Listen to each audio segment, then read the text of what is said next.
It's pretty easy to wake up when the Niners play like that. No question about it. Let's go.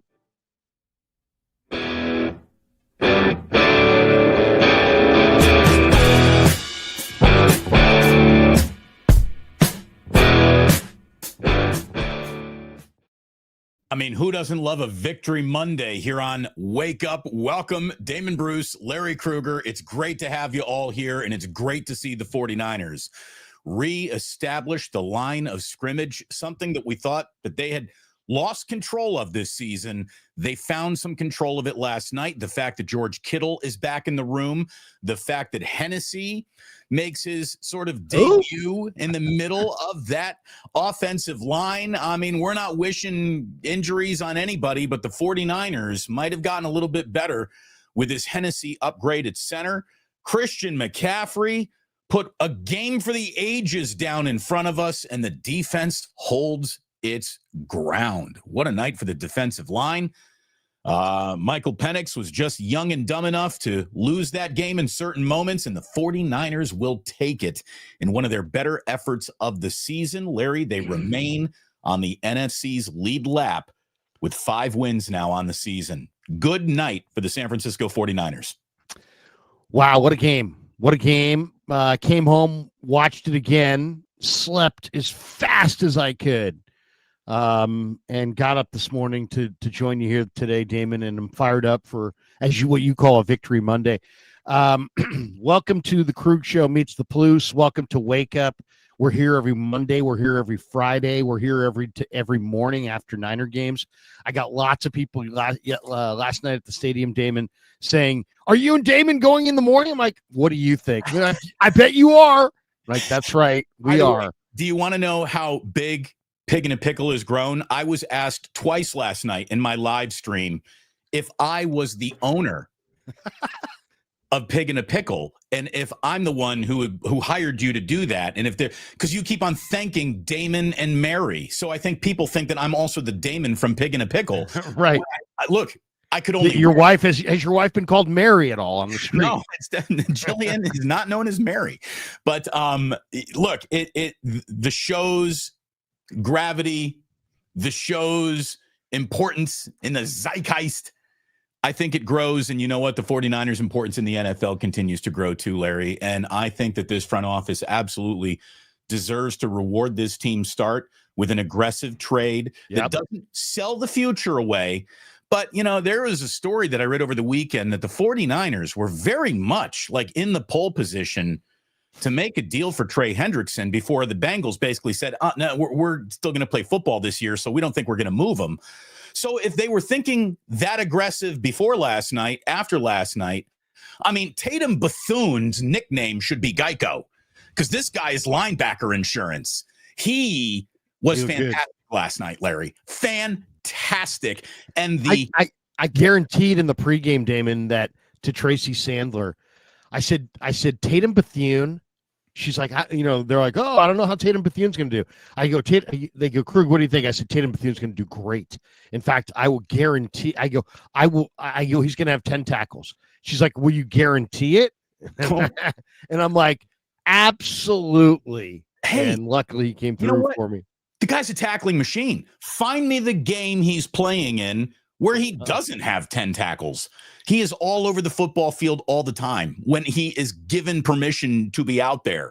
And, he got permission due to the Fred Warner injury, and he made the most of it. I loved what Salah and Shanahan did with him.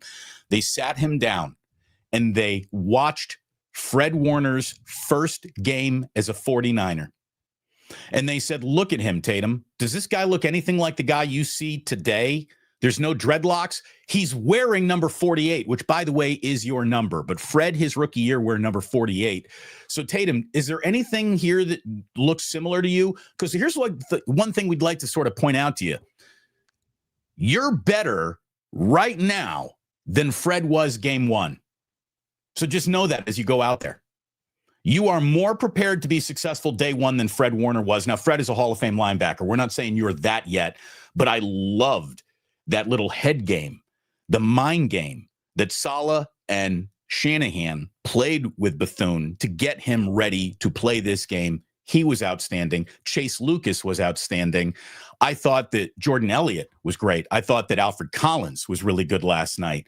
And Chase Lucas, Bryce Huff, come on. Oh, and we have buried the lead because Christian McCaffrey remains the best football player the 49ers have. He remains one of the best players in this league. And I'm going to tell you, if you're a content creator who is all down on McCaffrey up to this point, and look, Larry, you and I declared nice. We're not here to fight with anybody this year. We're not going to pick fights with content creators, but there are some content creators out there who are basically, when it comes to covering the 49ers, are either French maids or chefs.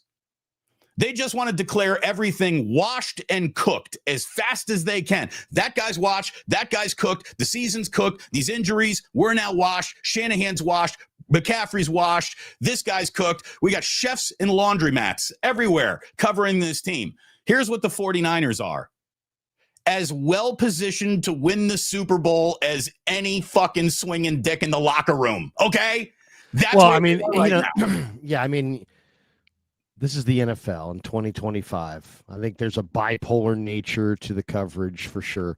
When you win, it's elation. When you lose, it's devastation. And people like to talk big and make proclamations. We're all like that to some degree.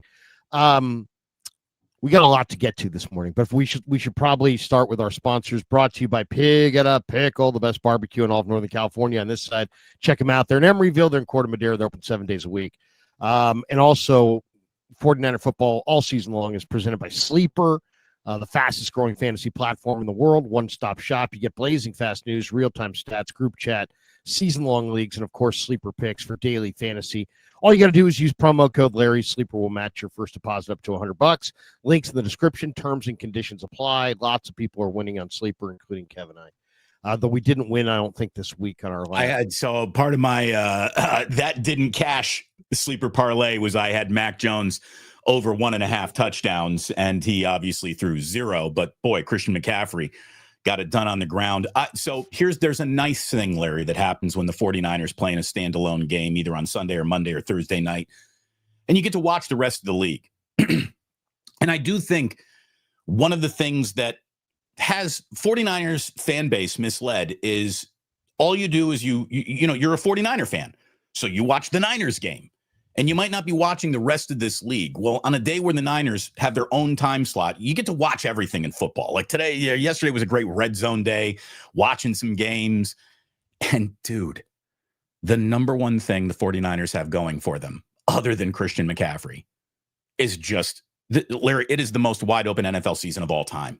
I mean, I'm declaring everybody wanting to be the first to declare somebody cooked or washed. I want to be the first to declare this the single most wide open NFL season, maybe in our lifetimes, in terms of who could win here.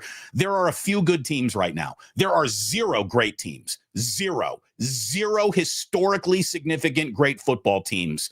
So a pretty good football team will be your champion this year. I mean, I don't know about you, but for me, it's like week to week, it's a different best team in football. When I watch the league, I'm like, I thought it was Philly. Then I thought it was the Rams. Then people were saying the Seahawks.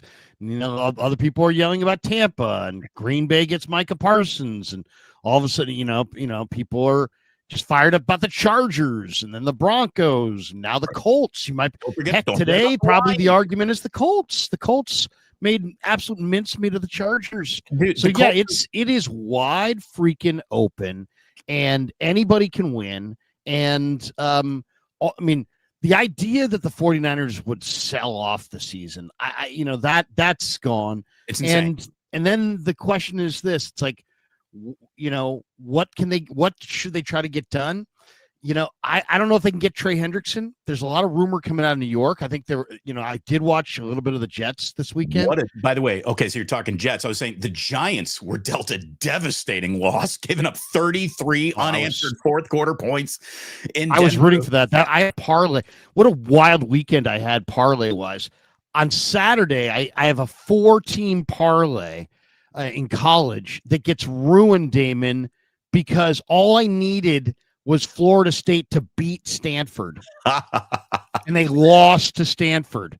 So I watch college football all day. I bet the 9 a.m. window. I bet the 12:30 window. I bet the 4:30 window. I bet the 7 o'clock window. I'm watching endless amounts of college football in between of my, doing my Saturday honeydews. The number 2 team in the country, Larry. I watched everybody. They let down a little bit against Michigan State this week, but they still look good. State came out and played really well. I mean, that's the thing. They got a game of the year out of their quarterback. I lose the 5-team parlay on Stanford losing to FSU. I come out on Sunday. I go money line parlay, and I had like 5 teams in there, and I needed both the Packers to come back in their game against Arizona, and I needed Denver to beat the New York Giants, and I almost quit on it early because Denver was down so much so early that I was like, this one's done. You're down 32-0. Yeah. What was it? It was 32-0, and Denver scored 33 fourth quarter points. Wow.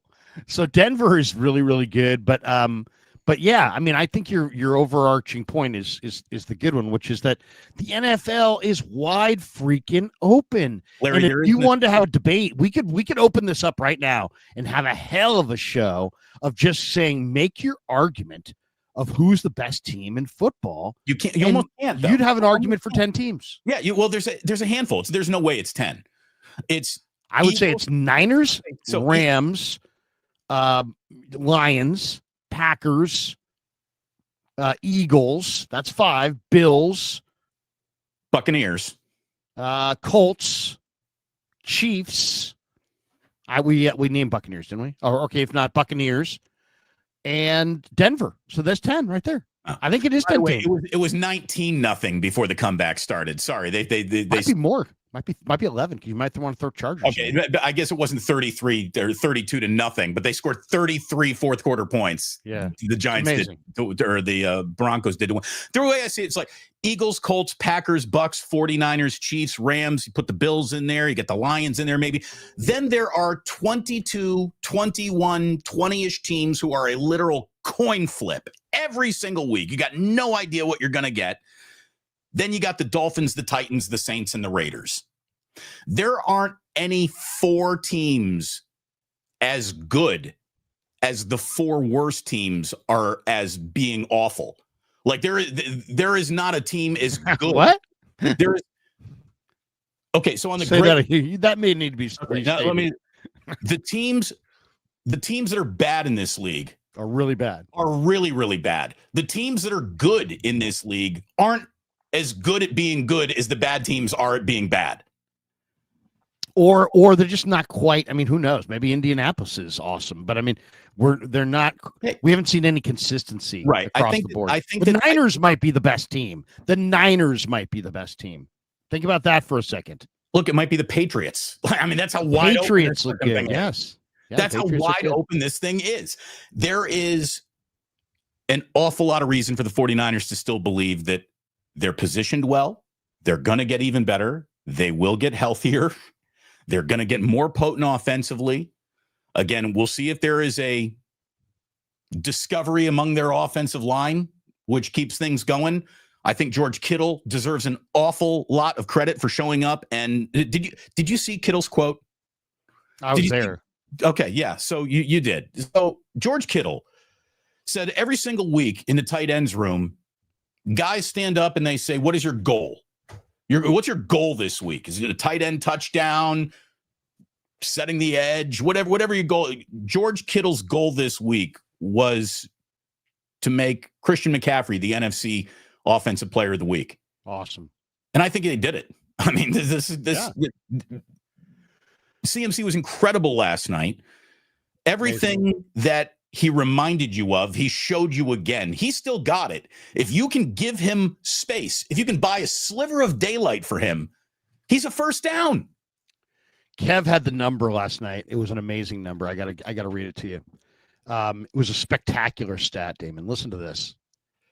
Last night's game, when George Kittle was on the field, okay, the Niners ran 28 times for 151 yards, 2 touchdowns, and it had a 1.4 yards before contact per carry average, okay, with him on the field. When George Kittle was off the field, Damon, they ran 6 times, they got 12 yards, and they had minus 2.1 yards before contact per carry, I should say. How about that?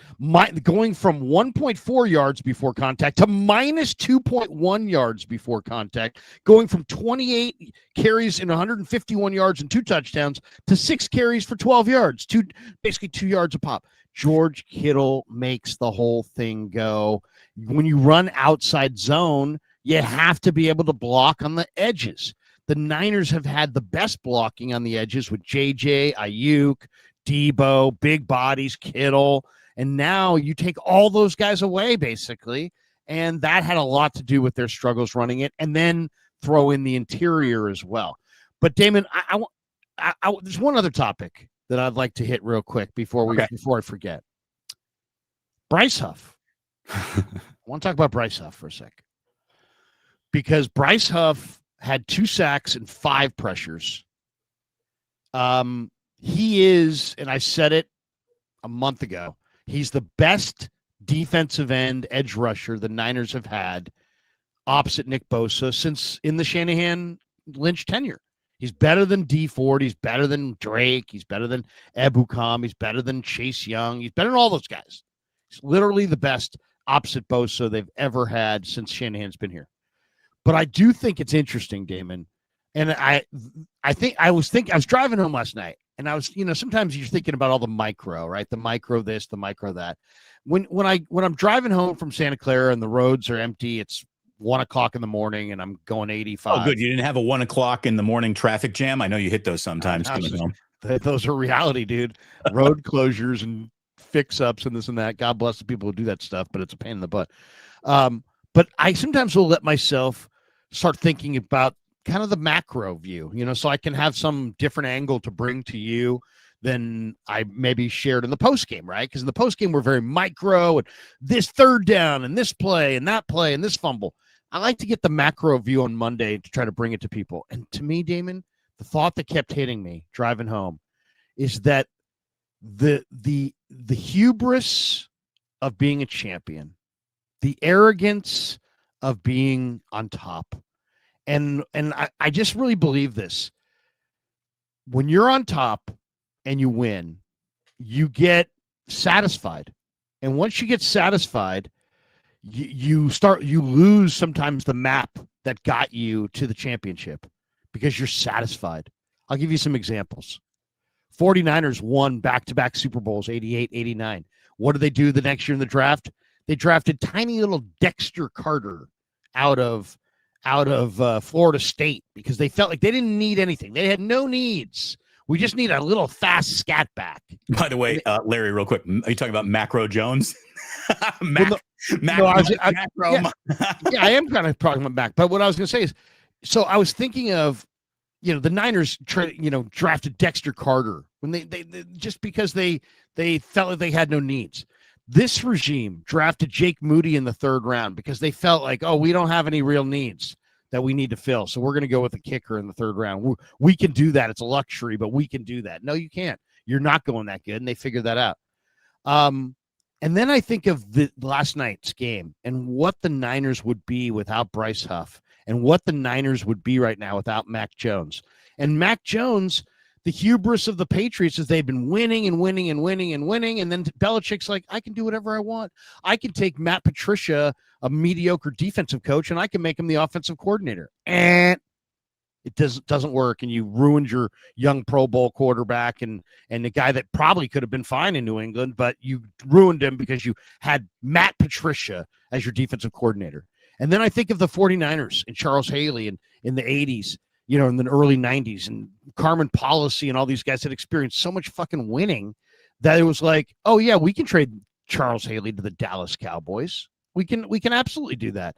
And it fucked the Niners over, and it gave the Cowboys a bunch of rings. And it absolutely was a terrible decision. It was all made because of arrogance and hubris of we are on top and we will never be knocked off our perch.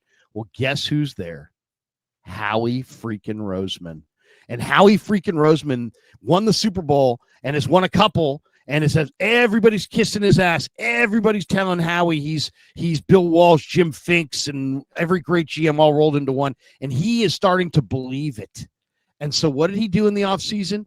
He's the arrogance of Howie. He's just like, yeah, you know what? We can trade Bryce Huff to one of our rivals because we don't think that much about our rivals and we don't think they're that close to us. Well, and we're on top and we're all going to be on the top because we're the fucking Philadelphia Eagles and we rule this roost. And they gave Bryce Huff to the 49ers. And that level of arrogance, when you're that arrogant that you think you're going so good that you can give one of your primary opponents an excellent pass rusher in his prime, those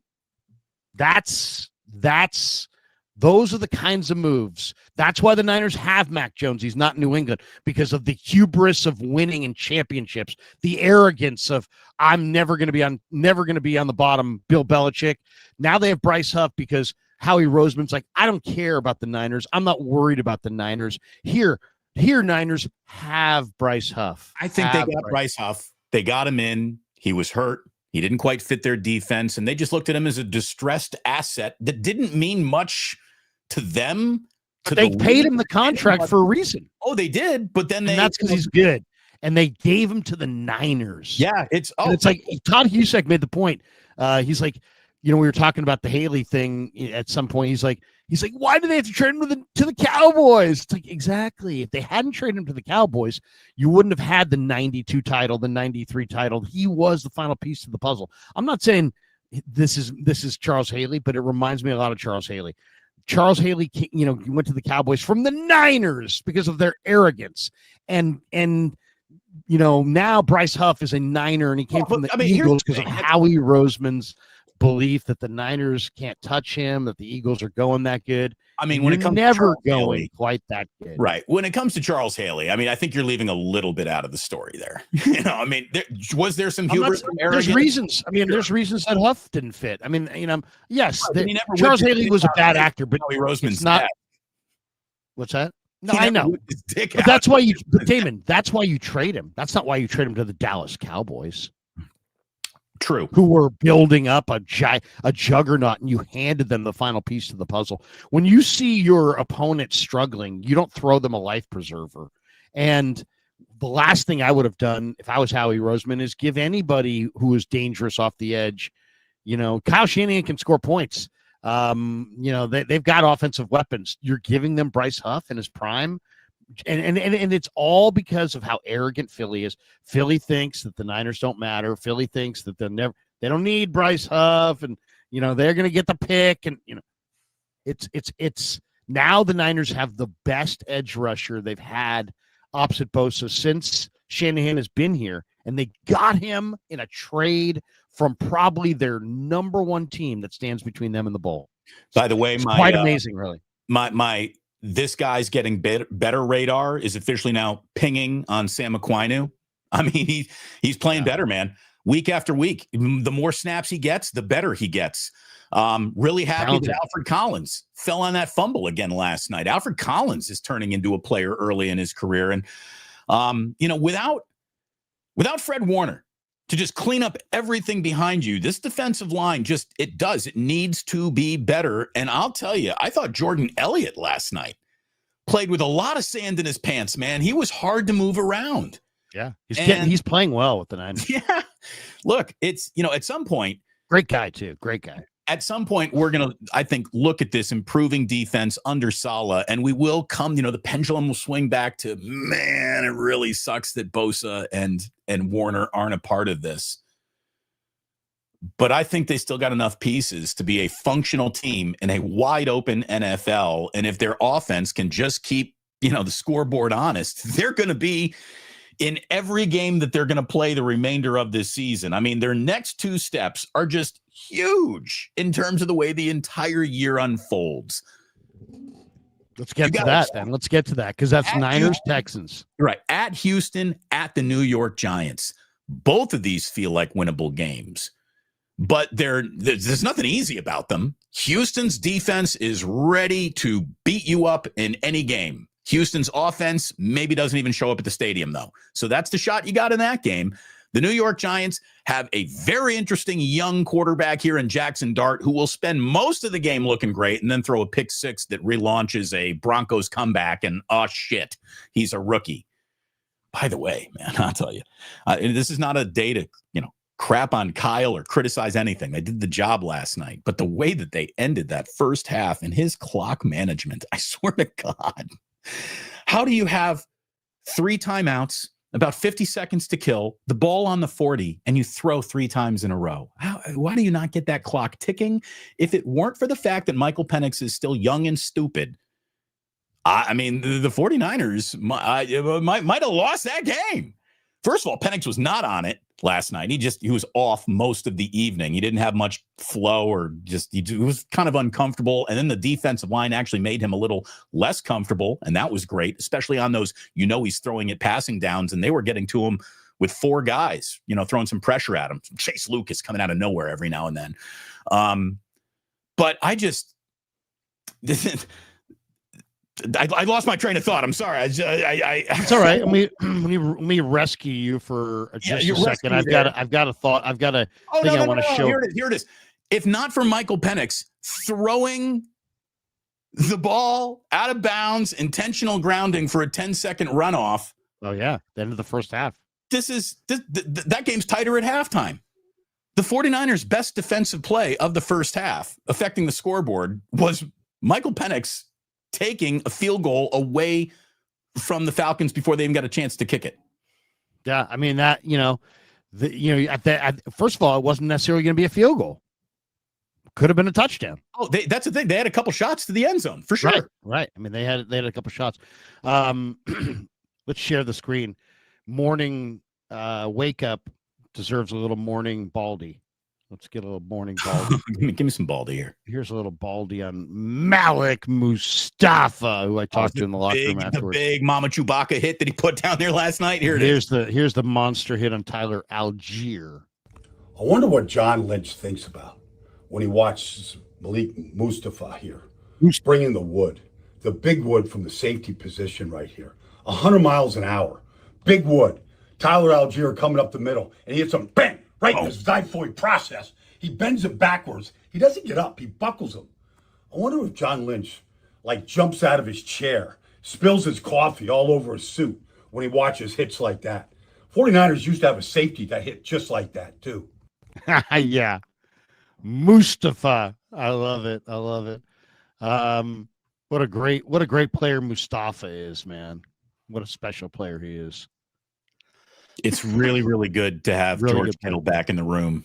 I mean, you want to talk about special players just affecting the way a team just feels about itself. Like, you could see the dauber up, dauber up, dauber down. George Kittle is a thermostat on a team feeling good and confident about itself. And everyone sort of went out and played. Dominic Pooney had that awful first rep in the game. Very first play of from scrimmage, he gives up a sack, gets beat inside. Pooney and Brendel, not putting a very good rep on tape there. From that moment on, though, they really got better. I mean, the interior of the offensive line, the exterior, what George Kittle was sealing off. I mean, it's funny.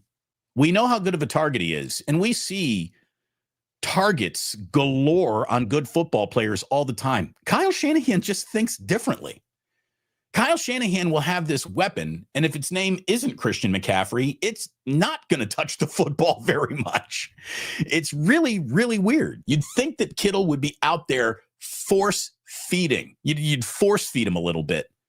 The opposite happened. They almost avoided going to him.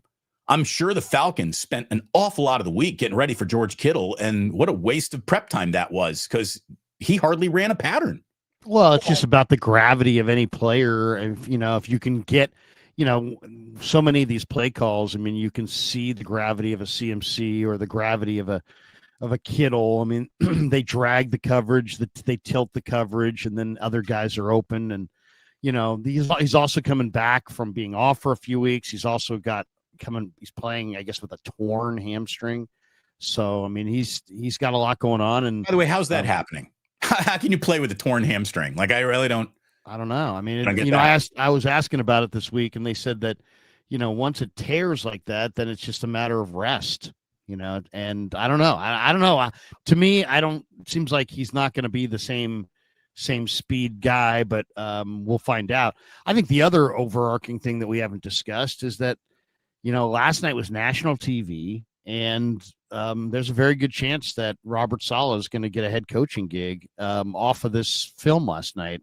You have no Fred Warner. You have no Nick Bosa. You're going up against a team that has Drake London, the laser-throwing Michael Penix, Bijan Robinson, who's really maybe the best back going right now. And what do? Bijan's biggest play was 15 yards. The defense surrendered only one explosive all night. They put heat on the quarterback. He threw Chase Lucas in there, who made a huge play at the end. Damon, Robert Salah is going to be an NFL head coach. If you said to me, the Niners are 5-2.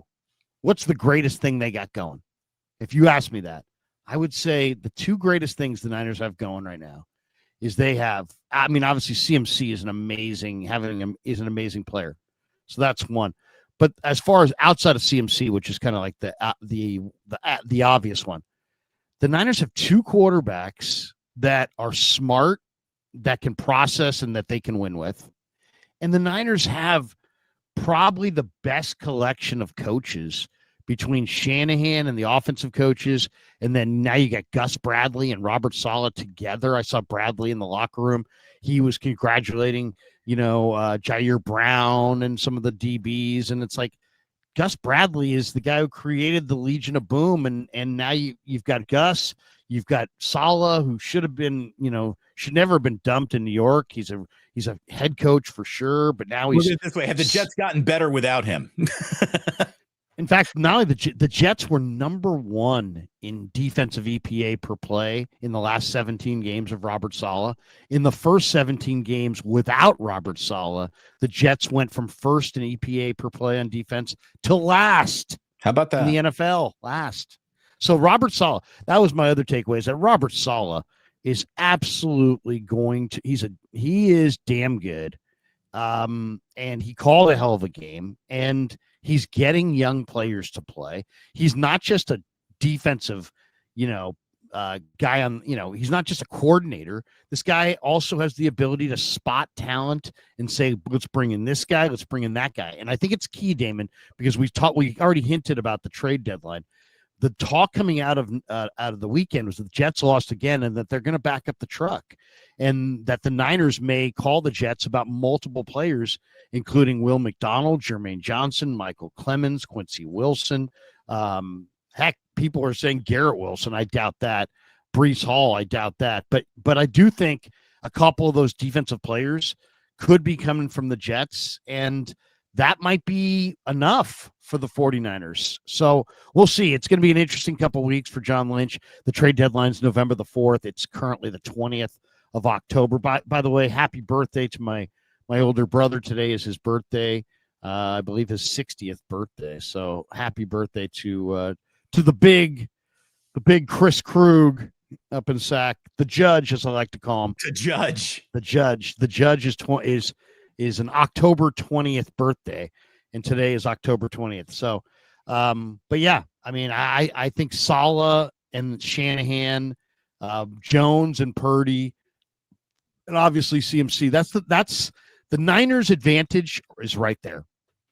Well, and the single most automatic kicker in the history of football. I mean, come on. You want to talk about Pinero and what he's done? So here's what Eddie Pinero has done for the football team. And I think this is it's stupid symbolic, but it also says an awful lot. So during my live watch parties, Larry, and thanks to everyone who watched, by the way, we're over 48,000 subs. We went over 48,000 subs. Nice. So thank you to everyone. But I have a little ticker. It gives the score of the game during the live watch party. When the 49ers used to score a touchdown, I was never comfortable just saying, okay, that's 7 when Jake Moody was the kicker. So I would wait to the point after before I added it to the score. Now when the 49ers score a touchdown, I just assume that's a point after touchdown I don't need to worry about, and I just automatically put the 7 up on the scoreboard. That's who Eddie Pinero is. He's you and I and every 49er fan and every person watching. He's the reason to not worry about this shit anymore. And that's all you want from a kicker. Give me a reason to not worry about you. You make your kicks. We love you. You can stay. If you miss your kicks, it's a stripper. Just go get me another one. Just go get me another one. I'm not attached to any of these people, but if you do your job, I'm going to tip you well and I'm going to love you. So way to go, Eddie. Way to go, Eddie. I mean, this guy has stabilized, he's the 49ers are looking at 3 points when they're at their own 40-yard line. He's the message that you should never, ever, ever stay with a kicker who's not doing the job. Ever. Go find somebody. Go find somebody else. Have a tryout camp. Here's the thing. Maybe just don't go to somebody else like all willy-nilly, but when the somebody else is measurably one of the most accurate kickers in the history of the league, like go get that guy. Once again, if the Niners go on, now who knows what the season will bring, but let's just say they get their ultimate goal. I thought it was interesting. John Feliciano went on 95.7 The Game last week in his segment, and he said, I think everything is still there for the 49ers. I know they've lost Bosa. I know they've lost Warner. I know everybody's down, but I think they can achieve all their goals. In other words, he thinks they can win it all. What if the Niners somehow won it all? If the Niners won it all, how is the Eddie Pinero, pickup? I mean, that's like the gift from God. Look, you have a kicker that can't make 26-yard field goals, that you're stressing out the whole team and fan base and the coaching staff, and it's become this distraction because we're always talking about it. Everybody's all this hue and cry and stress and haranguing, and everybody's worried.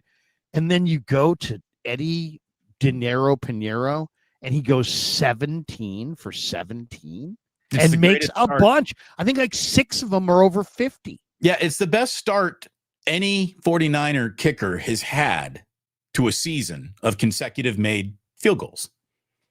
He's passed Robbie Gould's record. So, let me just say this too about Jake Moody, who we love to crap on and shit on. He's been really good in Chicago. He has been. He's winning games. I hope he's great in Chicago. It's Ditka, Singletary, Butkus, Sayers, Peyton, Moody. Your foundation. Believe me, they'll like him. I mean, he went to Michigan. Yeah. Heck, Chicago's right there on the shores of Lake Michigan. There's a great affinity for him. I'm sure there, and maybe this is what's that. Chicago is just America's largest Big Ten alumni meeting. That's all it is. Yeah, I mean, they love their Big Ten there, and let him go there. Maybe it's a perfect fit. I mean, who knows? Maybe Moody has a long career in Chicago, and Eddie's got a long career in San Francisco. Look, sometimes a change of scenery is what a young guy needs, just to change. Especially a kicker, dude. Check the history. Yeah, the history says I don't think Vinatieri. I don't think he was good right away. I don't think there's very many kickers that are great right away. I don't think Justin Tucker was an original Raven. I'll tell you what, the guy kicking for Dallas right now is he's great. Brandon Aubrey. Yeah. But I mean, I'll take Eddie Pinero right now. And all Niner fans, they went from a kicker that they would absolutely give away for nothing to a kicker that they wouldn't want to give away for anything. Let's have one more. This is a great moment. I always love these. I love sharing this. This is the locker room scene after this one. Here it is. Shanahan, and then a little Tatum Bethune. Here we go. Niners locker room, courtesy of the Niners. O-line, big time. Backs, big time. Everyone on offense, big time. We were able to stick with it. Defense, you allowed us to do it. I can't be more grateful for you guys for doing that, man. Hey, man, throughout this game, man, and when the game ended, all I could think about, man, it's just the beginning, bro. We got this dub, but we got long ways to go, bro. Yes, we ain't play a perfect game yet, and that's what we striving to. Yeah, right. Hey, let's go. Niners on 3. Niners on me. 1, 2, 3. O-line, big time. I love that kid. Big time. Here's the thing. I love that kid. He's great. The most important part of that, and what this is what everyone, I think, you get so caught up in a season, you forget where you are in it. the Niners have more football to play in front of them than they have played football behind them. I mean, the majority of the season remains for them. So the people who, again, Larry, I know your faith was a little shaken after that Tampa Bay game. You were talking about maybe selling and moving. No. Not this year. In the wide open era that this league is in right now, all you got to do is keep winning football games. Every single playoff team will have a shot to win the Super Bowl. And I know that technically exists every year, but this year for real. There's never been a year where the Houston Texans went to the playoffs with a real shot to win a Super Bowl. And they're like in the playoffs that first game all the time. They're a participant. Well, if you ask people if you said to people who's the best team going in football, there's no right answer.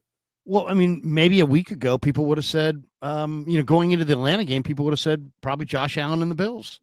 And that's the other thing that I can't get out of my head. It's like this same team that really toyed with Josh Allen and the Bills and really beat him up and blitzed them and, harassed them and just absolutely dominated Buffalo. They come to San Francisco and they score 10 points against this Niner defense. It does make you wonder, because these teams, it's not a situation where everybody plays the same schedule. And even if everybody played an identical schedule, you're playing them on different days and there's injuries and that kind of thing. So it's really hard to gauge sometimes who's good, because it's based on your schedule, your record, how you're playing, what you've last looked like. And it's a tough gauge. It's like in 2 weeks, we've seen the Atlanta Falcons beat up on the Buffalo Bills and make Josh Allen look like who's the king of third down, go 2 for 9 on third down and look awful. And then literally a week later, that same team is getting beaten by Mac Jones, and the 49er defense that doesn't have Bosa or Warner is holding Atlanta's, offense to 10 points. Right. I mean, it was Darrell Jr. out there getting picked on a little bit, but then also in other moments having a good snap. I thought he played pretty well. I mean, yeah, his coverage is a little soft. That's what I love about Chase Lucas, is that Lucas is absolutely in your hip pocket. And, he made that big play on fourth down. That was a huge play for sure. By the way, how good are the 49ers running in this game between the tackles? CMC on runs between the tackles averaged 7.2 yards per carry. Well, here we go, Larry. That's this is what amazing. I want to ask. This is what I really wanted to ask you about, because when it comes to talking to Chris Forrester and what he has evaluated his offensive line to be, and we're talking about Brendel here. You and I have been saying it would be great if we could just see somebody else out there. And if Brendel's better, keep playing Brendel then. If Brendel really is your best, but has he done enough to convince you he is your singular best option? Well, here comes Hennessy in for an injured Brendel. And with George Kittle being back in the room, who's most responsible for this being the first week of a real recognizable 49ers rushing attack? Man, I think Hennessy made a case for more playing time last night. And I wonder what the 49ers are really thinking at their center position this morning, having just watched him play an outstanding game. It felt like pass pro got better. And as you were saying, running in between this offensive line never looked easier at any point in time this year than when Hennessy came in to play center. I don't know if you heard Kev's point on our post game last night, but he's like, they asked Mac Jones, they've made such a huge deal about, we cannot change our center. We cannot, that we need continuity there. You don't understand when you've suggested, or I've suggested, or we've suggested, find somebody else. Right. The people who are just Niner sycophants are like, you don't have any idea what taking out the center would do to this team, to this quarterback. You don't understand football. The center makes all the line calls. The center is the offensive coordinator on the field, the center. And then they asked Mac Jones, hey, what was it like going from Brendel to what's the guy's Hennessy. name again? Hennessy. He's like, no big deal at all. Not a big deal. Yeah. Wasn't Wasn't a big deal at all. Yeah. In other words, it wasn't a big deal at all. We've been lectured that this is like, pulling the drain out of the bathtub, This is the key. This guy's the fulcrum. We cannot not have Jake. I think we did okay. I think we all lived. We had no Jake and we all lived. Well, all the reasons that your pretend argument there in the little pretend debate you just had, all the reasons to why you can't change the center position are the same reasons I'm using why you should look to make a change, because it is that important. You're right. So can we get a little bit better than Jake Brendel? And if you can't, then congratulations, Jake. The job is yours. But I thought that last night, whether it be Hennessy getting the shot or Nugent getting the shot or Zakel getting the shot, somebody else in there, and we saw it, and I did think it improved. I haven't studied the game tape. I haven't either. I'm going to today though with a fine-tooth comb, and I'm gonna take a look at all those reps and see. It's just been my assertion that Brendel could be upgraded, and I understand why. Believe me, I understand. It's not like I don't get it. I totally get it. Let me explain it to you. Not to you, but to the audience. Shanahan likes big-time centers, right? He center's important. He had Alex Mack in Atlanta. They spent big money on Weston Richburg when they first got here because they really wanted a good center. Then they brought in Alex Mack when Alex Mack was available. So they really believe in center. Then they got into a cap crunch a little bit, and Förster came back to the organization, and he had been in Miami, and he had Brendel in Miami. And he suggested to Shanahan, we don't need to spend big money. I can bring in Brendel. Brendel can do the job. And it worked amazingly. Brendel came in. He fit great. He was a Pro Bowl alternate. He really played well. So what happens? It's like anything else. It's like Brendel became the success story for Förster and Shanahan. It was like, Shanahan, Förster's find was his guy Brendel, who he was loyal to from Miami. So Jake's very loyal to Chris. Chris is very loyal to Jake. I get it. I totally understand it. I do. I appreciate it. Yeah, exactly. I appreciate it. But now that was a couple, it was 3 years ago that he was a Pro Bowl alternate. And that's a football lifetime, dude. That's a football lifetime, 3 years. And we've seen some regression. That's all I'm saying. And I was pounding the table loudly. You all know that for Zach Frazier. The year the Niners went with Ricky Pearsall. I wanted that center right there. Now Zach Frazier's in Pittsburgh. He's grading out as the second best center in football. So he's really, really good. And he's playing in Pittsburgh for the next decade. They could have had that. They would have been further down the line of rebuilding their O-line if they had a rock like Frazier and Pooney and Colby. Now you've got now you get the makings of a young, dominant line, but instead they didn't make that investment. They went with the receiver. He's having problems staying on the field. So, we'll see. But I definitely think that's why they went with Brendel. But guess what? If Hennessy's a bigger body, Hennessy's an NFL starter. I think Nugent's got some talent. I think he can start. I just want to see some other guys. I want to see some other guys, and I want to see if it makes an impact. I think at this point, when they're struggling so mightily to run the ball at times, you gotta be open-minded about. And maybe this injury will now give them. I think it's just a hamstring. I don't know if it's tear. We'll find out later today. But maybe this injury, there's a positive in it that they can look at some of these other guys and at least make a determination. And here's the thing. Now we have film on these guys. We got film of Jake, film of these guys. Who's better? At least we're there. The last thing you want is Brendel out of the picture for the entire year. I hope he doesn't have a severe injury. You want this guy to be able to play at some point, because if you think the 49ers aren't going to see another blue tent this year, you obviously haven't been paying attention. This team lives in a blue tent. So, I hope Brendel recovers, but I hope that they have discovered something in Hennessy here that they really like on film this week, and the coaches are having that internal conversation. Did we get better because of blank? And I think the 49ers owe it to themselves to have that legitimate. Look at it this way. Just ask Mac Jones and Christian McCaffrey. Do you guys think that was better? If both of them say, yeah, well, there's a lot there, isn't there? Yeah. I know that this is an NBA team and you're going, like, hey, guys, vibe checks, everything good? Football doesn't work like that.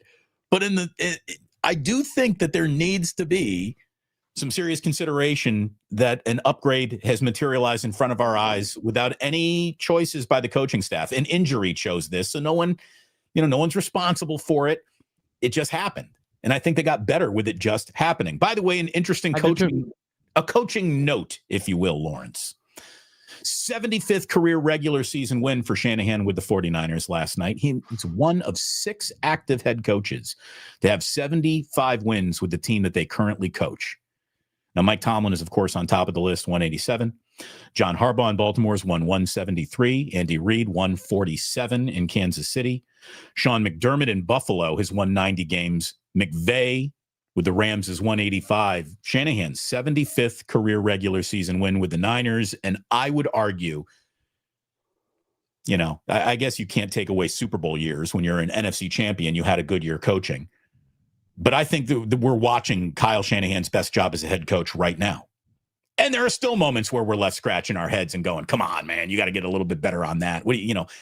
Only Kyle could get too cute with a fullback dive, right?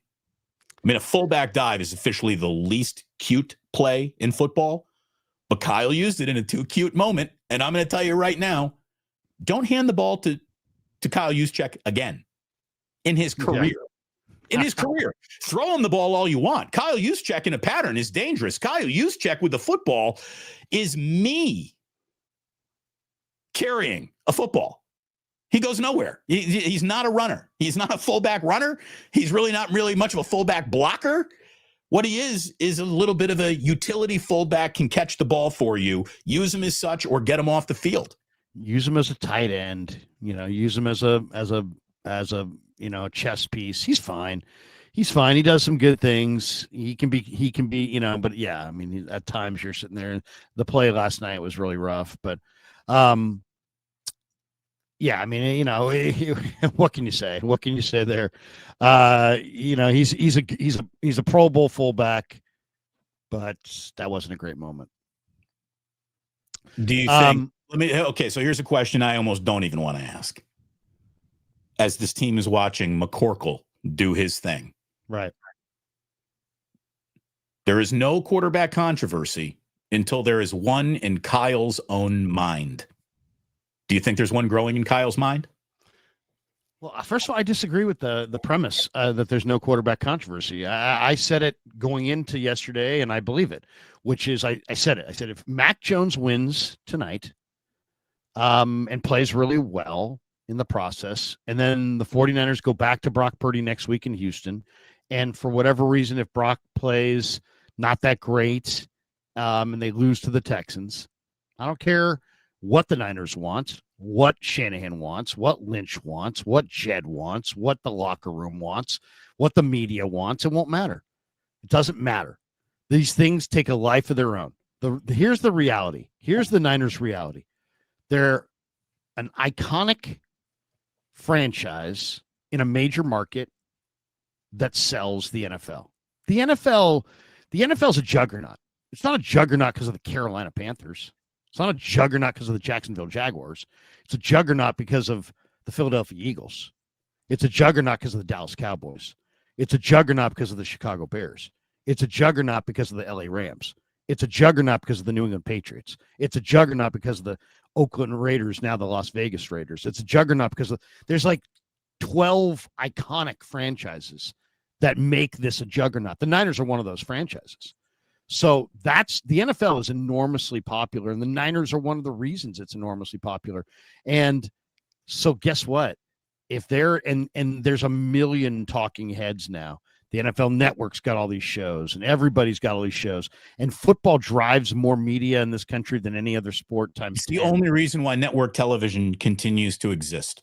Right. And there's NFL talking heads, there's fantasy football talking heads, there's people who watch film talking heads, there's ex-players there's gambling, your buddy's a gambling talking head, there's ex-players, there's Fox shows, ESPN shows, FanDuel's got shows. I mean, there's a lot and of Wake shows. Up is the best of them all. We're here. We're all part of it. So the bottom line is this: the football media is massive. And then you get a story like the 49ers quarterback, and now it's a controversy. Even if the Niners say no controversy, even if the Niners had a there's no controversy here playing over the speakers at the stadium, it does not matter. If Brock Purdy plays poorly, and this was national TV last night, Mac Jones is not 1-0. He's 4-1. He's 4-1. He's playing really good. Particularly great last night, but he got the job done. He was 4-1. Matt and Purdy's 1-1. And if Purdy falls to 1-2, and they lose to the Texans, every single football show is going to be debating that question. There'll be poll questions. There'll be topics. There'll be this. There'll be that. You think Shady McCoy went off on the Jones versus Purdy last week? Oh my God. It's just a blip on the radar of what's coming, because it's an iconic franchise. It's a big money team. It's quarterback. It's big names. It's bi-coastal. It's a quarterback that's been to the Super Bowl in Purdy. It's a quarterback that played for the Patriots and Alabama, for crying out loud, and Mac Jones. It's a real low hanging fruit topic. I know. It's going to be huge. The media will run with it because that's what the media does. You fall on a football when you see it. You try to pick it up and score with it. Quarterback controversy in San Francisco is a link that gets clicked on. I know it will exist in the world. Does it exist at all in Kyle's mind? That's my question. Because there is an audience of one that really matters, and it's Kyle. And the minute Kyle believes he can do more with one guy than the other, I don't care what they're paying the other guy, that guy's in trouble. We saw that with Jimmy Garoppolo. We saw that with the investment they made in Trey Lance. Now, obviously, injuries got them off the field, and Brock was, had to play. But the investment in Trey Lance, Damon, was a draft pick investment in acquiring him, not a financial investment. This is Jed's money. This is big money. Jed's money. And this is a sizable investment here. This is an interesting one right here. And this was said in the postgame last night. Law of Awe says, and Mac saying last night, can't wait to do it again next week. So a lot of people believe that the Niners, and I'm one of them, that the Niners are going back to Brock Purdy next week. And I don't think I would. I just don't think I would. I mean, I don't know. Do you think it's good? I mean, maybe you do. Maybe the Niners do.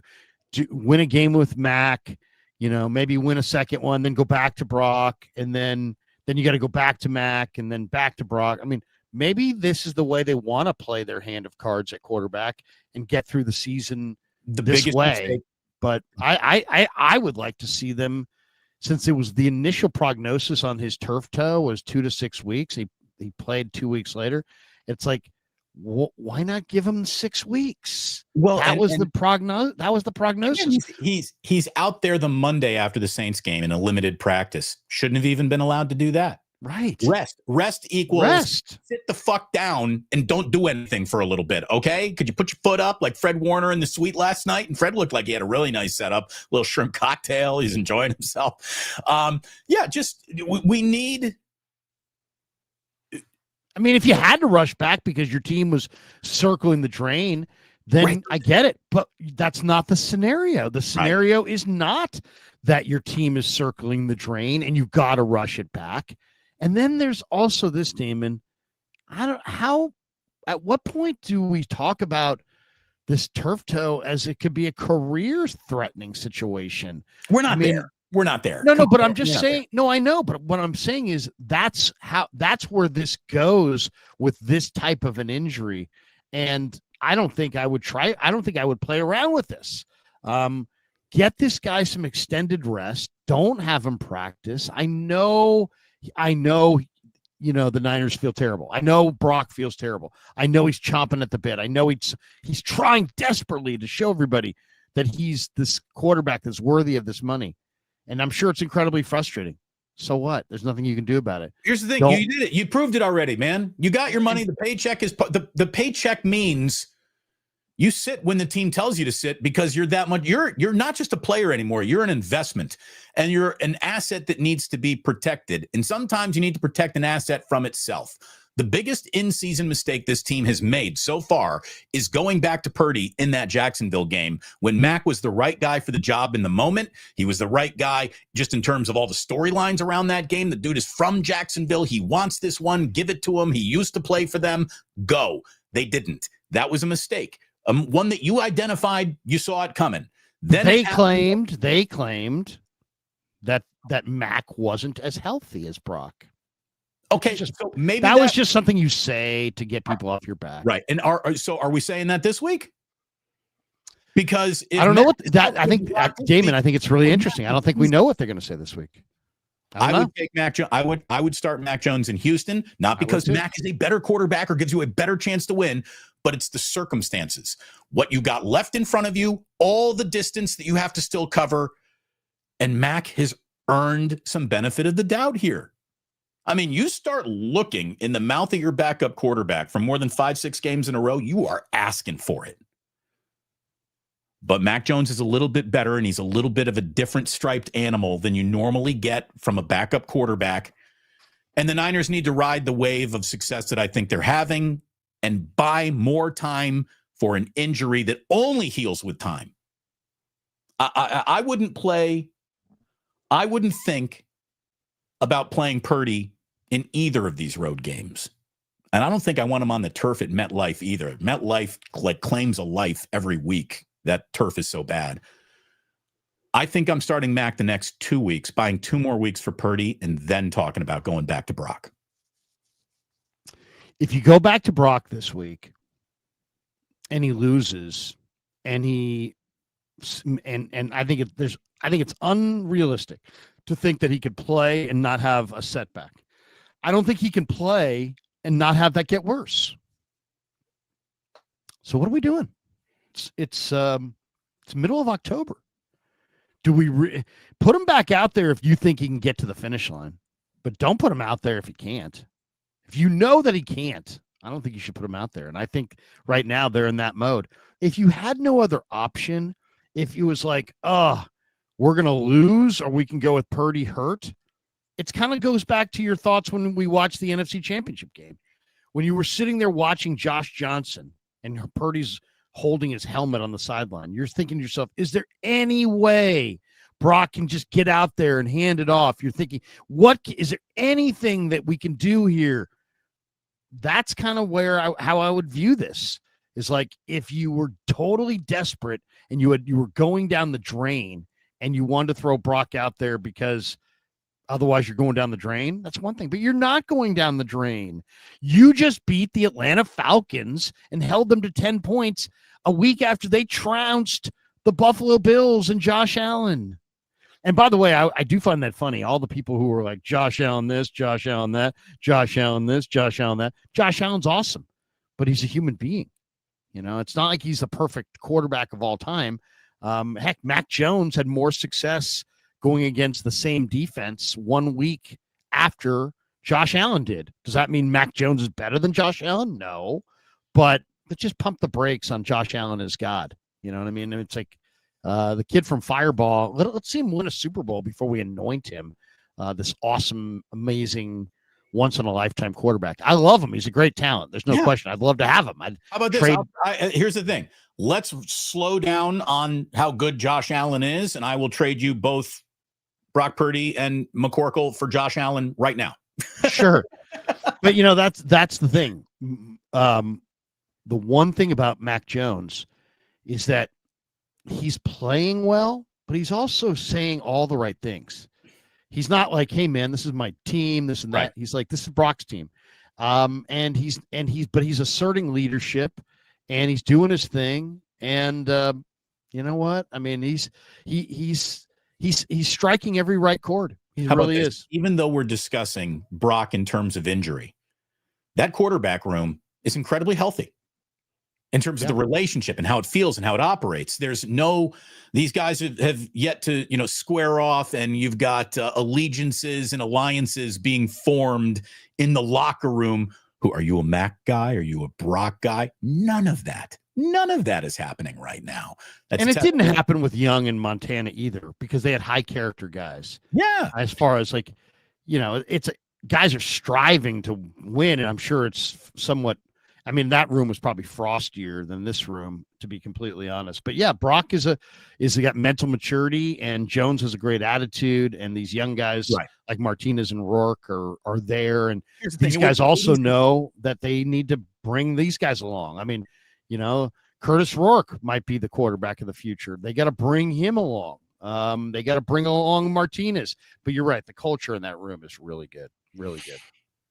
If you're the Niners, you're on the lead lap. Now, if the Buccaneers win tonight, they're going to be the NFC's first 6-win team. So you'll be down a lap to the Buccaneers. But the Niners are exactly where they need to be. And given the circumstances that this season has been played under, they are better than they should be. They're probably not, the most legit, your record is who you are, 5-2 team out there. But of all 5-2 teams, there's nobody who's got more talent apparently coming back to the room to make them a little bit better. You can also say there's already enough talent out of the room to means, you're not going to hit the X marks the spot of where your season goes anyways. But the coaching, the players, the culture, it's all in line right now. And I think if you're a 49er fan, to be anything other than satisfied with what you've seen so far, with the circumstances that have surrounded all of this, that very, very well, you got to be really happy with this start. You have to be. They're 5-2 with injuries everywhere, including their starting quarterback. That's normally a death sentence. They're 5-2, and maybe you're going to get better. I don't think there's a maybe to it. I think they're gonna. Yeah, I mean, but you never know who you're going to lose. That's all I'm saying. Right. All right. It is time for our Hubris Law. Let's go for our supers here. Today's show sponsored by Hubris Law. For more than 40 years, Omar Hubris and his son Tarek have been standing up for people right here in Northern California. Fierce, relentless PI attorneys. They don't back down until justice is done. So when you're injured, insurance companies try to dodge. These guys don't let them dodge because they know how to defeat these guys, because that's what they've done. That's what Hubris Law does. They beat these insurance companies.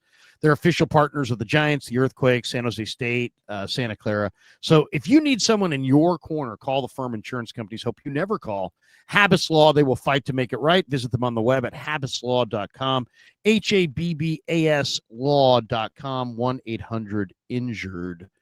Once again, Hubris Law, they will fight to make it right. All right, we got a bunch of supers here. Let's get to our supers, and we got a couple more things we want to hit, including the Giants' new manager potentially, and the Warriors over/under. Jeb is with us. He says, Pooney head down on run blocks whiffing. What the fuck? I haven't watched the film, Jeb. I sound like Mike Singletary, but I will check that out. Pooney had a terrible first rep and then got better. By the way, who would have ever? I mean, let me tell you, you're making your bets last night. So there are two guys from Iowa playing in this game tonight for the 49ers. One of them's George Kittle. The other is an offensive lineman. Who do you think leads the night in Iowa receptions? Exactly. Here's another one. That would have been a great bet. We got Kittle, you got Tongas, who's absolutely been coming on, and you got Luke Farrell. Only one of these guys is going to catch a football tonight. Who's it going to be? Right. Luke Farrell. I mean, it's just Kyle was. Where was Tongas last night? He was uninvolved. Did he play? I didn't see him very much. I have not seen the Matt Barrows snap count. Yeah, I've got to check that snap count. Today. I mean, he was dinged up. Maybe they gave him the week off. Joseph Ernberg says, great win, guys. Not yet sold on a big trade yet and don't have the highest hopes in the playoffs. Bummed we didn't see Watkins at all. Yeah, Jordan Watkins was inactive. I'd like to see Jordan Watkins. I'd also like to see Nick Martin. Can we just stop talking about players that Kyle obviously just does not want to play? No, he wants to play. It's not that he doesn't want to play. Watkins. He's just had injuries. Seething hot, bitter contempt for any rookie position play there is. Kyle hates his rookies. The Niners run their team like a street gang. It's like anybody who's got seniority. You got seniority. You're a made man here. Oh, you're the new guy. Let's wait to see who you. I don't want to hear anything about Watkins. I don't want to hear about anything about Jordan James. I don't want to hear about anything about Jacob Cowing. I don't want to hear anything about Isaac Garendo ever again. These guys, you might as well be talking about ghosts and apparitions. They're not even on the roster. Why not? Well, I don't understand their use of Guerrero. I mean, it's like, what? You've got a guy you threw 16 passes last year. He caught 15 of them. He's 6'2". He's got 4.3 speed. He's 230 pounds.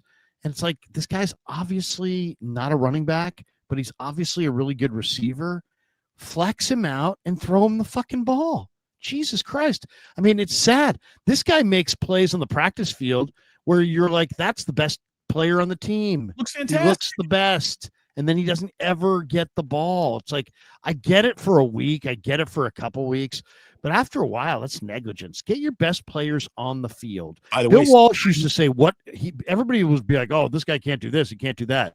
There's all kinds of shit this guy can't do, Guerrero. But guess what? You have him on the team for a reason. You drafted him for a reason. Your scouts like some of his traits. He's got amazing traits. Put him on the field, let him run a pattern, and throw him the football. And let's see it. Instead, I mean, this guy's active on game day and does nothing. Nothing. Ever. It's what a waste. Absolute waste. Either trade him or use him. But he's not a running back, Kyle. He's a receiver. Throw him the ball. And he's super fast and big. Throw him the ball. How about Sky Moore getting a play from scrimmage last night? Wow. How about that? Nathan McFadden, hopefully Firster realizes the blood oath he made with a swamp witch is now broken. A competent center existed on the roster. Flowers for Hennessy. It's awesome. Here's the thing. Jake Brendle's competent. Jake Brendle is a middle-of-the-road NFL center. You know, there's guys better than him. There's guys worse than him. He's not the best. He's not the worst. He's just there. I think we got a little bit more with Hennessy, and I hope they find it on film this week too. I think the team played better with Hennessy in, call it a small sample size if you want, but I think we got a big. I got to go watch it. I got to go watch it and see, because that is one of those things you really got to hone in on. Yeah. Paul Glass's carries 14 for Bijan versus 26 for CMC. Niners outcoached Atlanta. I definitely felt like the Niners outcoached Atlanta in a few spots in this game. There were multiple things that I thought Robert Salah really did a nice job. We got this one. Keep it all in front of you football. That's all they're doing. Robert Salah's just saying, we're going to take away all the big shit. No explosives. One explosive all night. Yeah. So, you know, they pick up 7 yards on first down. Great. We'll fight them harder on second and third down, but just don't give up the big play. Keep it all in front of you. And I get what the run defense allowed, 67 yards last? I mean, it was the script was completely flipped on what I thought was going to happen in the running game last night. I thought the Falcons were going to kind of go off.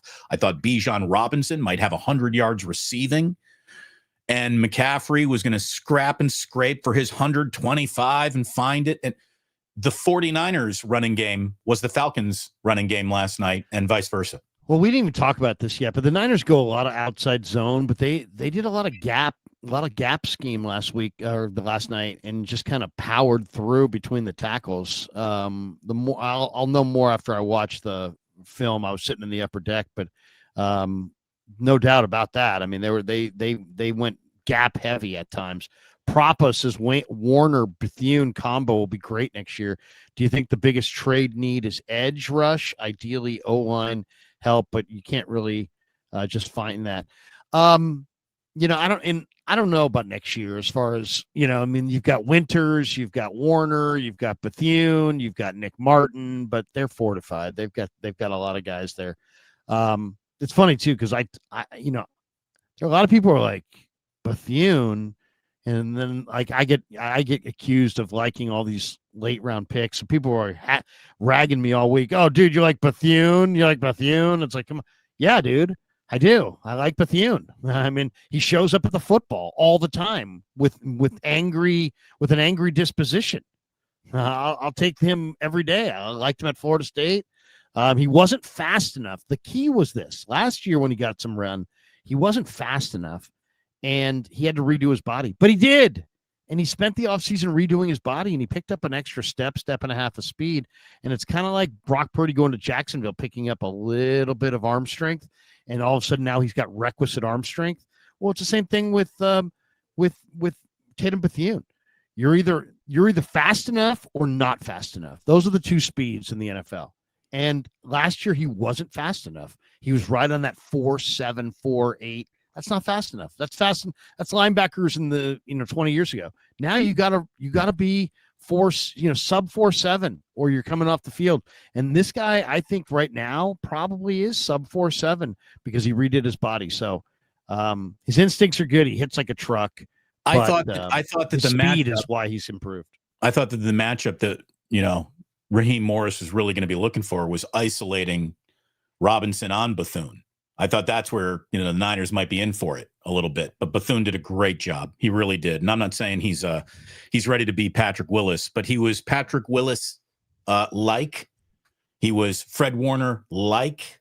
I certainly did not see a radical drop off in his snaps or in his play. As a matter of fact, that's the best the 49ers defense has looked all year. It really is.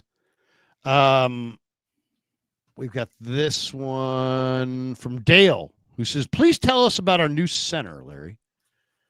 Our new center is a guy by the name of Matt Hennessy. And Matt Hennessy is a 27-year-old who was born in Nyack, New York. Hey, upstate New York guy. Which means he's probably pretty smart. Grew up in Bardonia, New York. He went to Don Bosco Prep. I grew up in upstate New York. Where is he from? Don Bonia, New York. I've never heard of it. He's from he went to Don Bosco Prep in Ramsey, New Jersey. He's from Nyack, New York, and he grew up in Bardonia. Okay. I can tell you where Bardonia is if you want to know. Bardonia is in Clarkston, Rockland County, New York. It's located northeast of Nanuet, northwest of West Nyack. Right now, Nyack, New York is. I think you might have grown up with some money then. That's some rich property right there. There's your Wall Street power corridor almost. Maybe I'll ask him that. And Matt, are you from money? Are you well-heeled? That's like a ratty question. Anyway, he attended Don Bosco Prep in Ramsey, New Jersey. He was a starter at offensive tackle as a junior and senior for the Iron Men. His high school team was the Iron Men. He was a 3-star. We got Jess of East Coast Red and Gold podcast. She's Jersey. She's a Jersey girl. There you go, Jess. I saw Jess at the Niner game a few weeks back. Jess, good to see you in the chat. 3-star offensive tackle recruit, according to Rivals. He committed to play at Temple over offers from Air Force, Army, Florida Atlantic, Old Dominion, and Yale.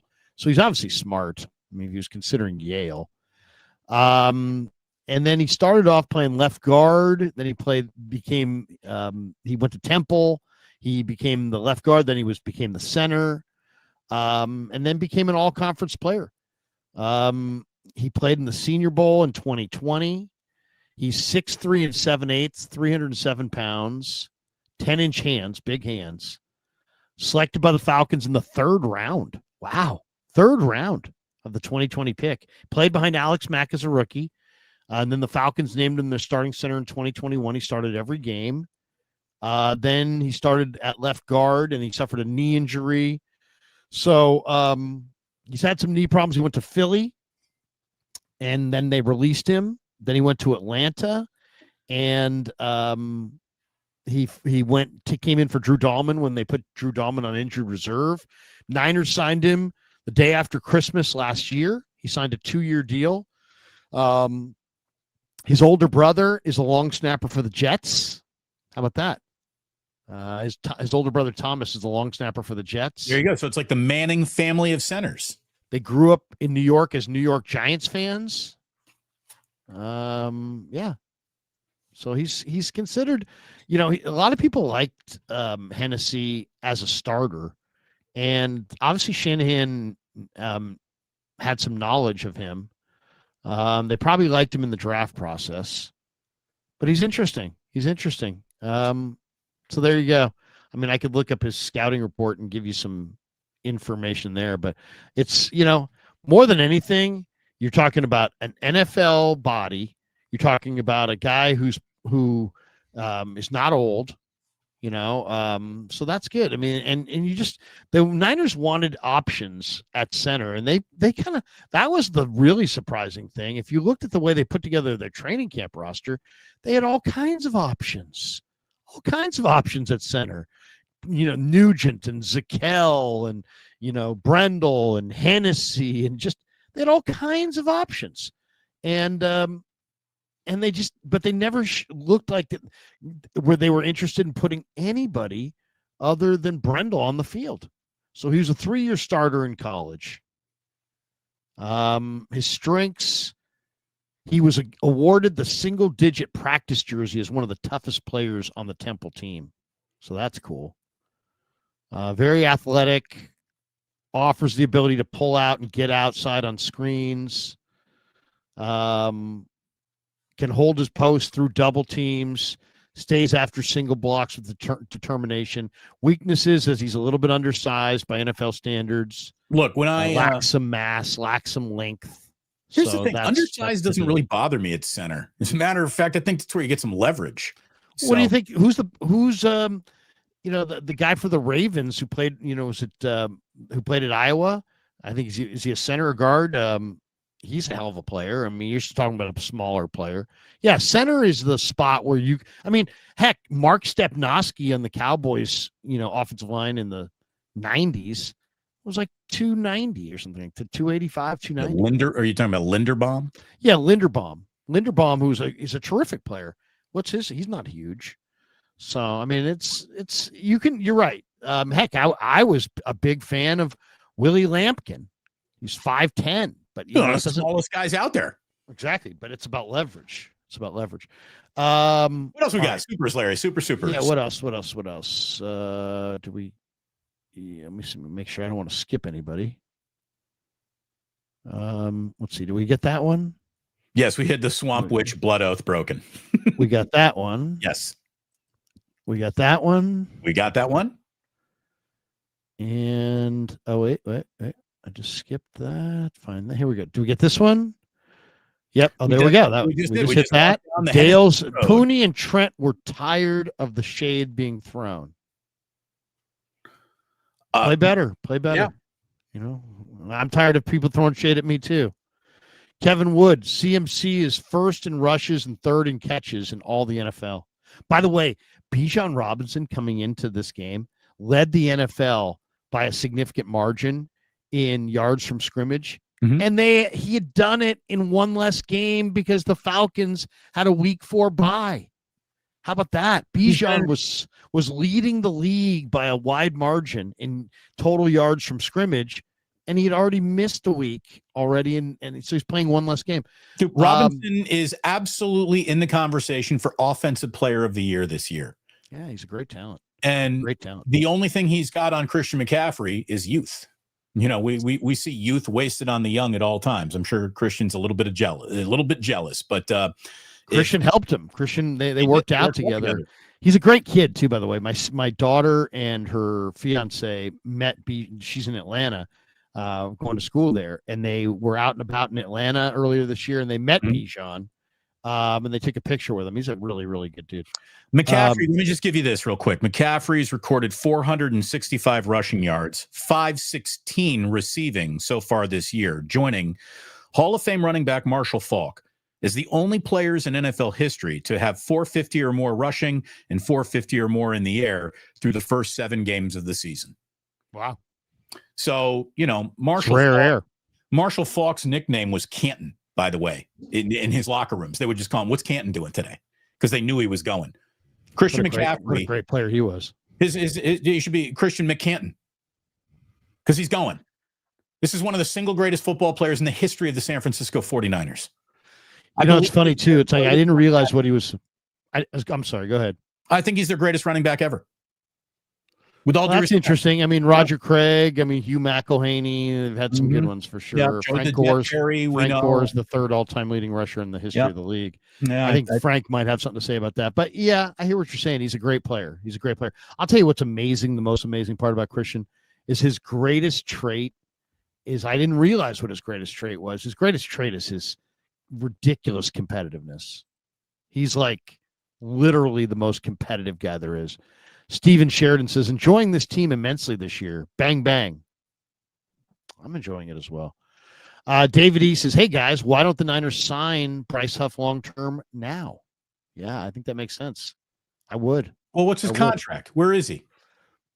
I thought he signed a 2-year deal, and this was the second year. And that's the other thing I didn't even mention. Howie Roseman and the Eagles are paying a gigantic chunk of this contract. So not only the Niners have Bryce Huff, not only did they get him for nothing from one of their arch rivals, that team, the Eagles, are paying, I believe, like $8 million of his salary. So, I mean, that's the arrogance of Howie. So Huff right now, here he is, his age 27 season, making $7.7 million. He is under contract for 2026 for $1.2 million. No, I don't think that's his base. I think that's the cap hit. Yeah, excuse me. That's the base salary. His cap hit is 5.3, which is a song for him. That's very reasonable. You don't need to redo that contract now. There's no reason to. Well, I think what people are saying is make sure he doesn't leave. I think that's what people are saying. Yeah, well, here's the thing. I think he's going to be happy. I think he's going to stay. I think you eventually do it, but you don't need to do it right now. Fuji Simeon says, how much longer till Mike McDaniel's fired in Miami? Yeah, what time is it? Jalen Phillips could be coming too. I mean, that's another guy I wouldn't mind having because Bradley Chubb, but I'd rather have Jalen Phillips. Jalen Phillips is like a 19% win percentage off the edge, and that's second only to Trey Hendrickson. MSQ says, is Malik Mustapa back? Feels like he's certainly coming, man. Get a good. Talked to him in the locker room after the game. I said, hey man, how you feeling? And he's like, oh, I feel great. He's like, just to get back in the field. He's like, I missed it so much. And just to get back out there with my brothers and, fight the fight and play the game I love. And he's like, I've been waiting a long time. He's like, I feel great. He's like, I'm kind of ramping up still. I'm still getting back. But yeah, that's a special young guy. He really is special. He's a tremendous guy, a tremendous player. You should go, if you come down, you should interview him, Damon. He's really good. Fuji Simeon, how was the media food, Larry? The media food was really amazing, actually. Sometimes they have some amazing stuff. Well, that's the thing. When they know it's a Sunday night game, like when they know the nation's media is descending, you're gonna, it's not gonna be a dry chicken finger. No. In fact, I'll tell you what it was. It was really good yesterday. It was, they did they gave you what's it called, that the beef that gets really soft, I always talk about it all the time from Pig in a Pickle, the brisket. Okay. They did brisket tacos. Oh, okay. And they cooked the brisket to bejesus and then shredded it.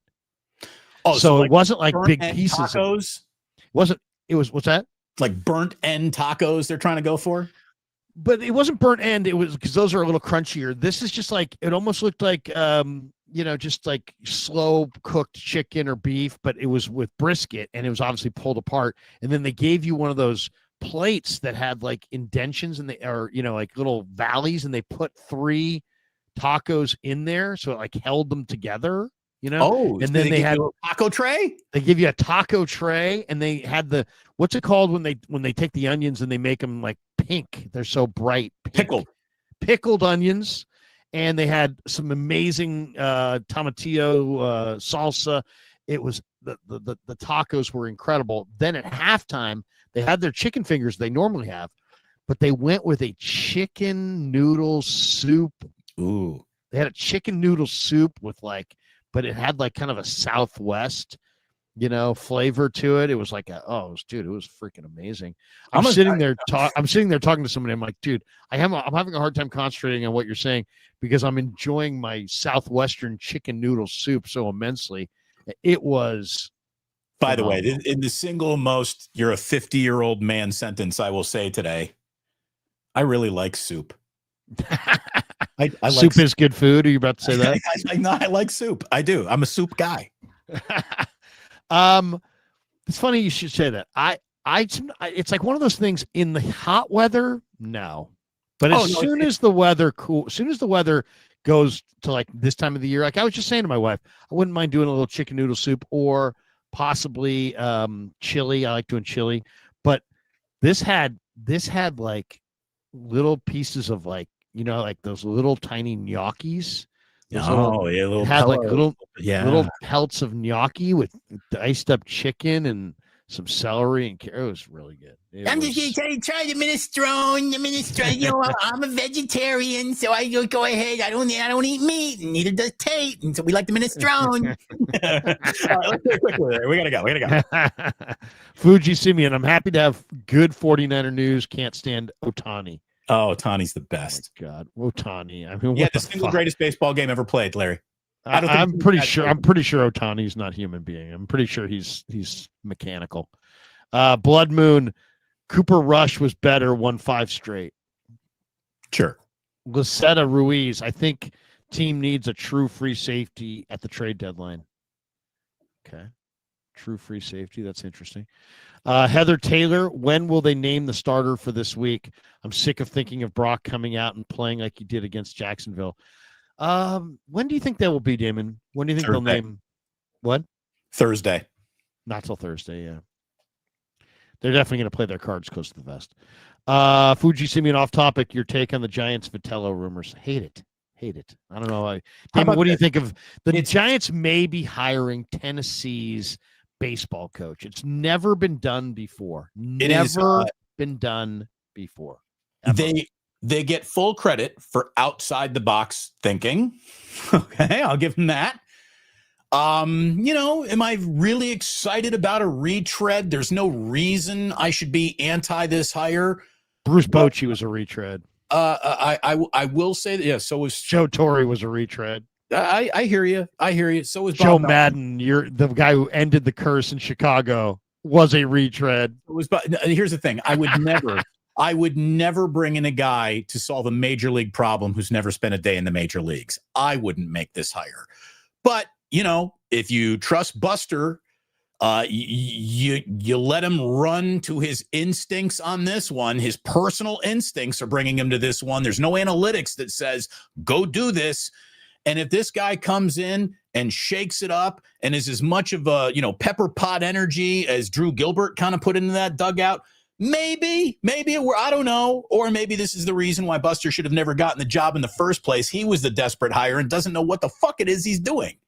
That is also out there for the Giants. So we'll see. How do you have your best players as Devers and Ramos and Matos and you don't have a Spanish speaking manager? I think they missed an opportunity here. I would have gone with Yadi Molina. Go with a guy who's bilingual. Go with a guy who's done it at the major league level. Some of your greatest players are coming from Latin America. It's kind of important that you have to communicate. It's like right. This guy runs into the stands. This guy could schmooze the pants off of a Georgia high school recruit. But that's what he's done at Tennessee. But here's the thing: is he going to get Devers to the rah go team go shit just does not work in Major League Baseball. You need to know what you're doing.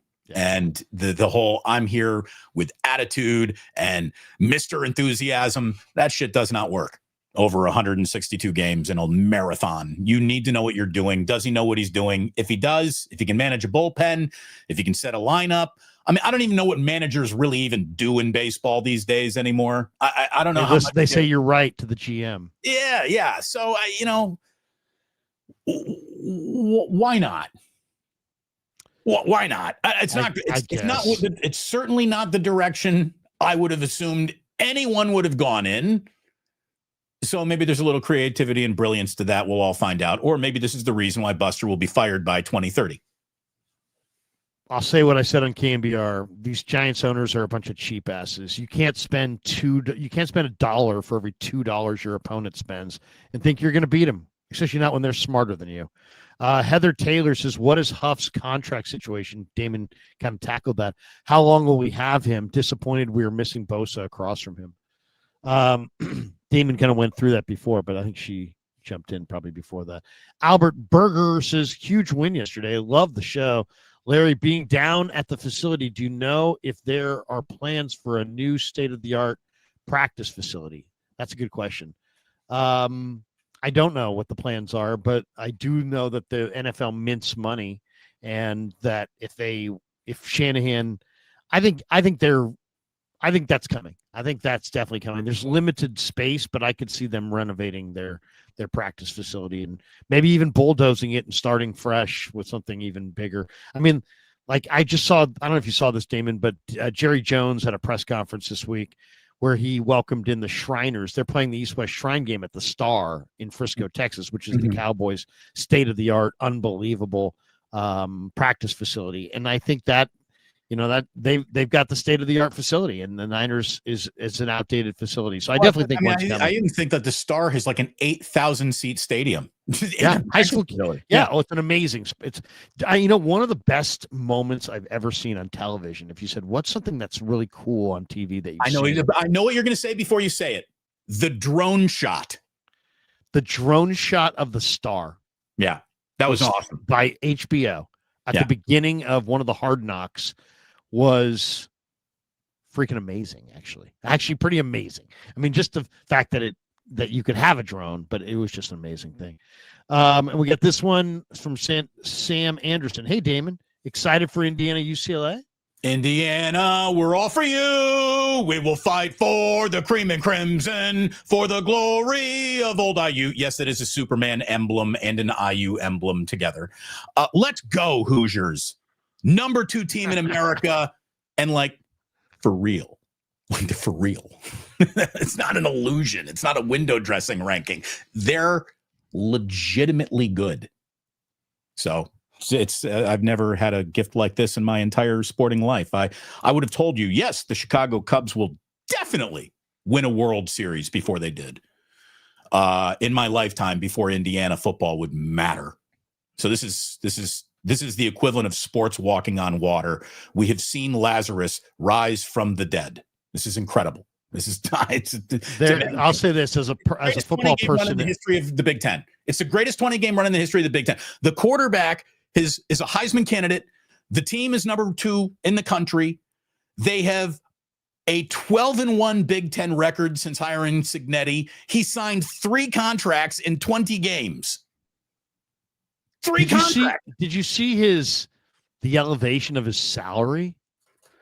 Larry, why not? Indiana. This guy was a wide receiver coach for somebody, and he was making hardly anything, and now he's $100,000 a year. Now he's killing it. He's on top of the football world. It's like the 3rd highest paid coach in the sport. IU has been playing. They got a lot of talent there, though. I say this: they got a lot of talent. Larry, we've been playing football in Bloomington for 127 years. There's been 36 winning seasons. This is the worst. This is the worst program in America. It's the worst program in America. Number 2 in the country right now. You guys did have, was it Anthony Thompson? Oh, yeah, Anthony Thompson, who was beaten out by Bo Jackson, I think, for the Heisman Trophy. Yeah. Anthony Thompson was a great player. He also had Vaughn Dunbar. Yes, he was. Yeah, and Vaughn Dunbar was a Ironhead Hayward, right? No. Ironhead Hayward went to Pitt. Oh, sorry, you're right. But hey, let's finish on this note. Warriors over under 43.5 wins. Warriors season opener is tomorrow. The NBA season is upon us. Over or under 43.5. And by the way, did you see what ESPN's preseason annual over under was for the Warriors? No, I didn't. 58.5. Okay, so I'll take the under on that, but I'll take the over on the 40 and change. I think they're like a 43.5. Okay, so yeah, I think 48 to 52 wins is doable, but out of gas at the end of the year. They're going under. I think they're going under. Here's the thing: I kind of like Horford. I do. Oh, it's not about that. It's just that I've watched them in the preseason. They are the most unathletic, unexplosive NBA team I have ever seen. They're not explosive at all. They're the least explosive team. Nobody can beat anybody off the dribble. Steph is going to be exhausted bringing it up against pressure. They don't seem to get the fact that they need to play Steph as the 2 guard and have a primary ball handler. So they totally jacked their offseason by not getting that primary ball handler that they desperately needed. And Steph's going to run into a wall before we get to Christmas. You might be right. They're gonna sink like a stone. It's not going to be a great year, but hopefully it's a fun year. Okay, I'll give you. And I'm just going to tell you right now, on Wednesday night at 8:00, Nick Friedel will be joining me on the Plus. We're already got that schedule coming up. So the night after the Warriors get their season debut underway, Nick Friedel is going to be joining me. Looking forward to that conversation, Larry. I always look forward to our conversations. Is Nick ESPN still, Damon? No, he's with The Athletic now. He was at ESPN for years. They bought him out, but then he had to, he couldn't work anywhere else during his buyout. So he and his mother, traveled the globe. He had a great couple of years off at full pay. And now he's back covering the Warriors again, back in the Bay. He's a great guy. I love Nick Friedel. Yeah, very good dude. Very good dude.